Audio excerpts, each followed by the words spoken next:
लेकिन तुम एफर्टलेस हो नहीं सकते। समस्या ये है ना, ईश्वर तुम्हारा हेल्प क्यों नहीं, जैसे तुम कई बार बोलते हो कि चलाओ हम देखेंगे ईश्वर कैसे करता है, नहीं करेगा, कभी नहीं करेगा। क्योंकि याद करो दुशासन, द्रौपदी, चीरहरण, कृष्ण ने क्या कहा, भाई जब तक तुम प्रयास कर रही हो साड़ी को रोकने के लिए, बचाने के लिए, मैं जो है कोई मदद नहीं कर सकता आपकी।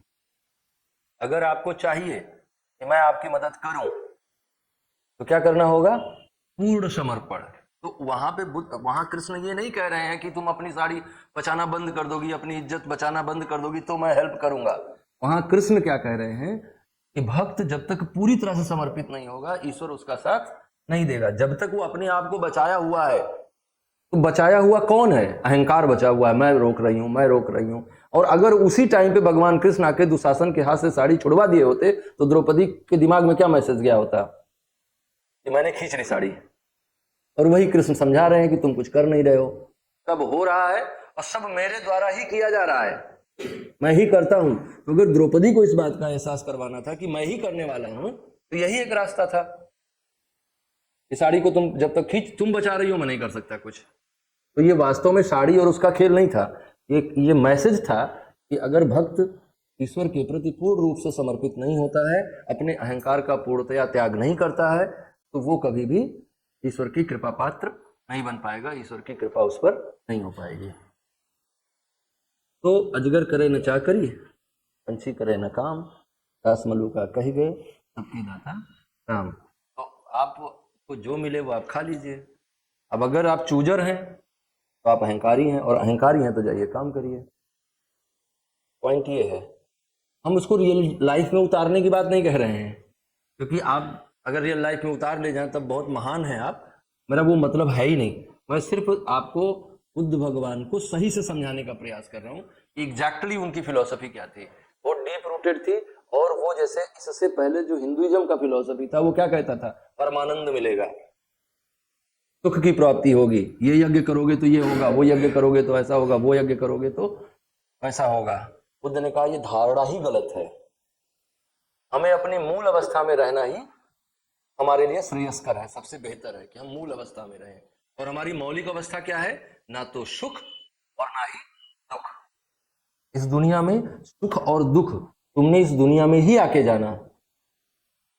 इस दुनिया में जब तुम आए तो ना तो तुम सुख को जानते थे ना दुख को जानते थे। तुम्हारा इंट्रोडक्शन सुख और दुख से इस दुनिया ने करवाया, तुम्हारे मम्मी ने, तुम्हारे पापा ने, तुम्हारे भाई ने, तुम्हारे भाभी ने, तुम्हारे समाज ने, तुम्हारे बुआ चाचा नाना काका मामा ने करवाया। इस बात पे रोना है, इस बात पे हंसना है, ये तो तुम जानते ही नहीं थे। तुम्हें बताया गया कि देखो पापा का प्रमोशन हुआ है, आज पार्टी है, ये देख करके आपके दिमाग ने समझा कि अच्छा ये सुख का बात है। देखो ऐसा है कि बुआ की नानी मर गई हैं, तो अब अच्छा ये दुख का बात है। रोए आप तो दुख का बात है। धीरे धीरे करके आपके दिमाग ने एक मैकेनिकल एक्टिविटी डेवलप कर ली है कि कब हंसना है कब रोना है। ना तो आपकी हंसी अंदर से आ रही है, ना आपका रुदन अंदर से आ रहा है। अंदर तो आप न हंसने वाले हैं न रोने वाले हैं।